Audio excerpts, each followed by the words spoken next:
जैसा आप सभी लोगों की जानकारी है कि आदरणीय प्रधानमंत्री जी बहुत सफल विदेश यात्रा से जो बहुत सफल यात्रा रही उनकी उससे वापस आए हैं और उसी विषय पर आज उस पर प्रेस वार्ता की जा रही है।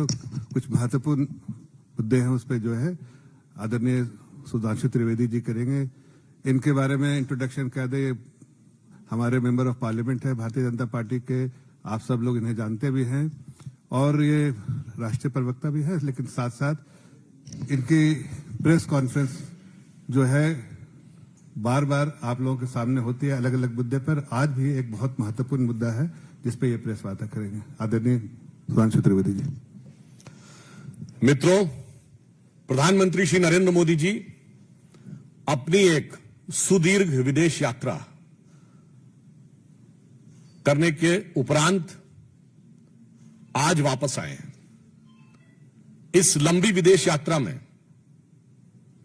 भारत ने कई महत्वपूर्ण उपलब्धियां हासिल की हैं।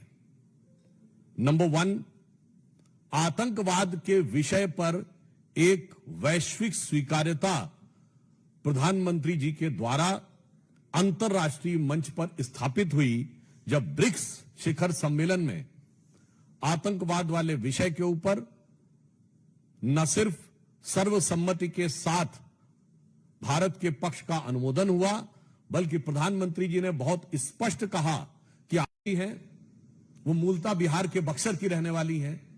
यानी एक प्रकार का कैसा सामाजिक और सांस्कृतिक संबंध भारत का इन देशों के साथ है, उसको एक नए आयाम तक पहुंचाना यह तीसरी बड़ी उपलब्धि है।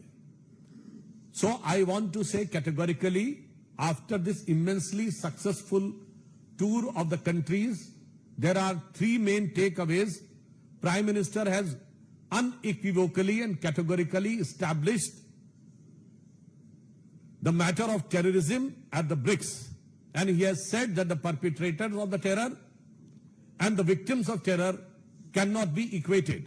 So this was our diplomatic success, and it was very important for the strategical point of view. Then the countries like Ghana and Namibia, which are very rich in the minerals and the metals like uranium, copper, lithium and rare earth metals, India has entered into an agreement which is very much required for the future, and over-dependence upon any one country as far as these critical minerals and critical metals are concerned. So it was very much required for our economical aspect. And the Indian diaspora, which is having a vibrant and sizable presence in the countries like Ghana and Trinidad and Tobago, from 1 century to 2 centuries, from there, it has taken to a new height. As you know that the Prime Minister of Trinidad and Tobago, Kamala Biseswarji, is from the Buxar area of Bihar, and this has taken India's emotional connect and cultural and social connect with those countries to a new dimension. So, strategically, economically, and culturally, this visit of Prime Minister has set up a new era in India's role at the international level, with cooperation of the African and southern countries.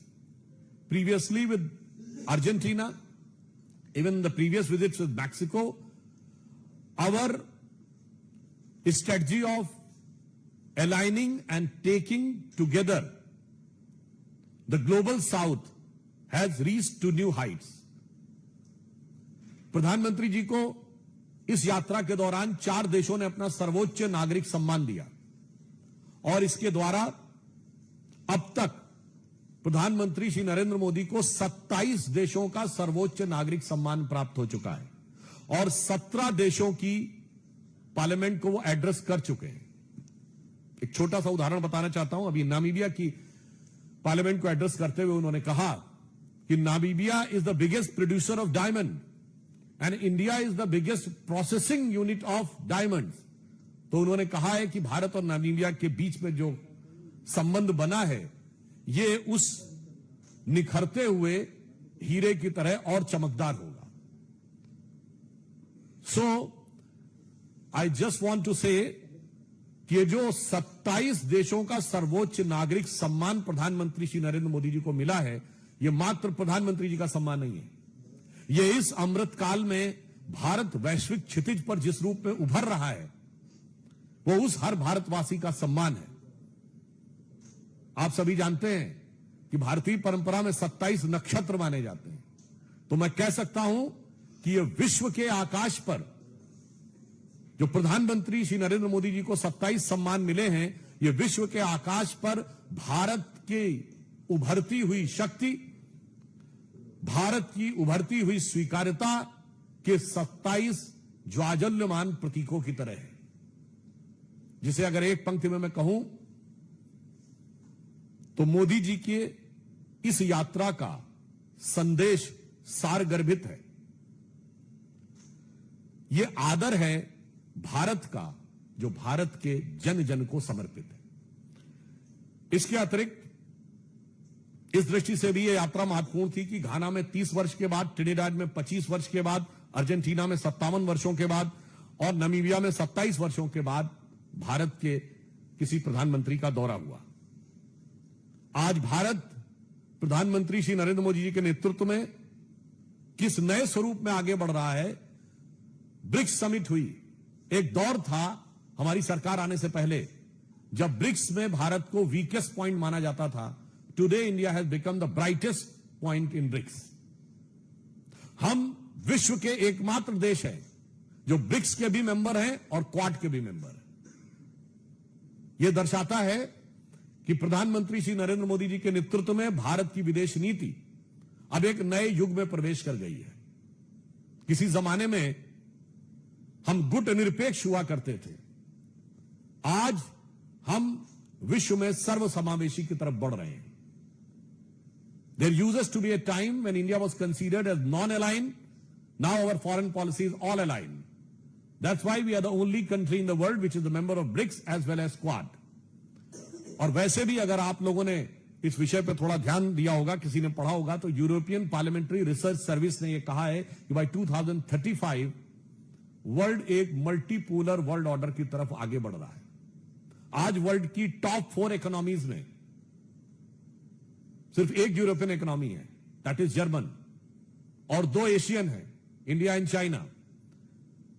Most likely with in a year all top 3 में 2 Asian होंगी, 1 America होगा। Most likely European countries नहीं होंगे। This will be a major shift in the entire global world order after industrial revolution। तो हम कह सकते हैं कि इस उभरते नए वैश्विक परिदृश्य में भारत प्रधानमंत्री श्री नरेंद्र मोदी जी के कुशल नेतृत्व में जिस कुशलता के साथ, जिस दक्षता के साथ और जिस प्रखरता के साथ उभर रहा है और विकास की नई ऊंचाइयों को चढ़ रहा है, उसे एक पंक्ति में मैं कहना चाहूंगा कि स्वप्न देखा था कभी, वो आज हर धड़कन में है। एक नया भारत बनाने का इरादा मन में है। बढ़ रहे हैं हम प्रगति की ओर, जिस रफ्तार से कर रहा है विश्व भी हमको नमन उस पार से। धन्यवाद। अगर आपका कोई सवाल है तो एक एक करके पूछिए। हाँ प्लीज।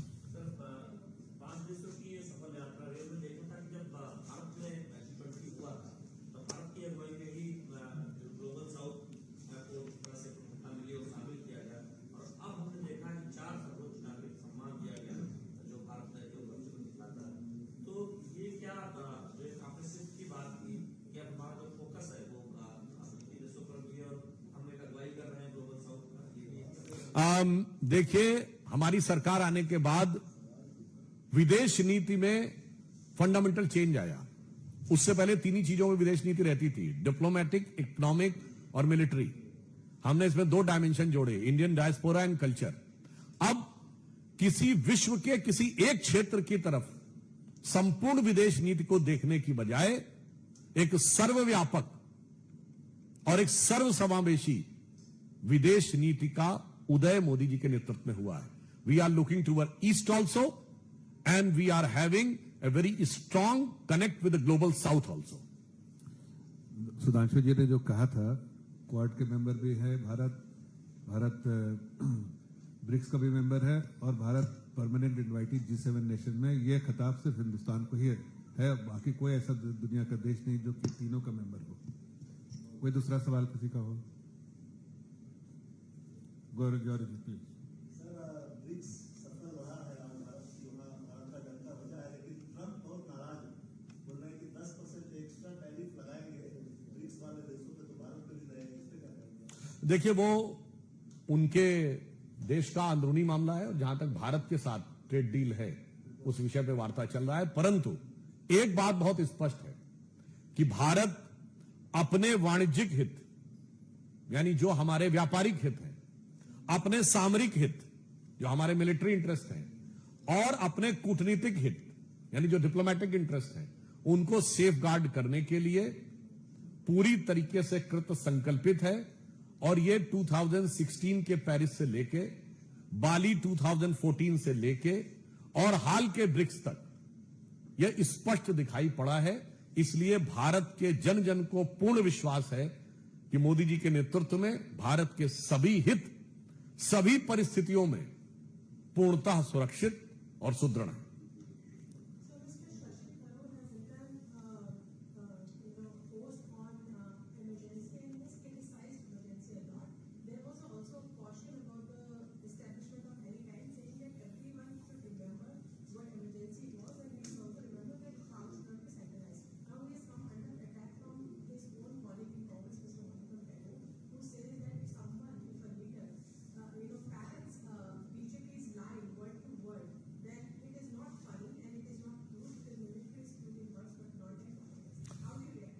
देखिए, समस्या क्या है कि इससे यह स्पष्ट होता है, यदि कांग्रेस सांसद ऐसा बोलते हैं कि यदि उनके किसी वरिष्ठ नेता को 50 वर्ष के बाद भी इस बात का एहसास होता है, एक तो बहुत देर से हुआ, जिसे एक शेर में कहते हैं ना, आह को चाहिए एक उम्र असर होने तक, कौन जीता है तेरी जुल्फ के सर होने तक।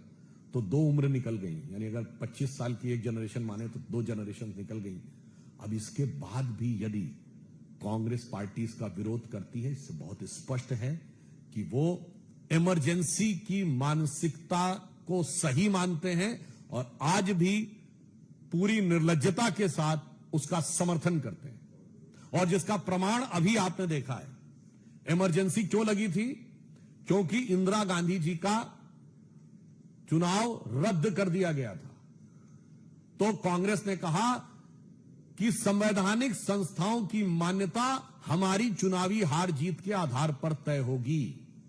और अभी आपने देखा जो बिहार में प्रदर्शन किया है, 50 साल में मानसिकता नहीं बदली है। वही मानसिकता राहुल गांधी जी के वक्तव्य पर लक्षित होती है कि मेरी चुनावी हार जीत के आधार पर संवैधानिक संस्थाओं की मान्यता तय होगी।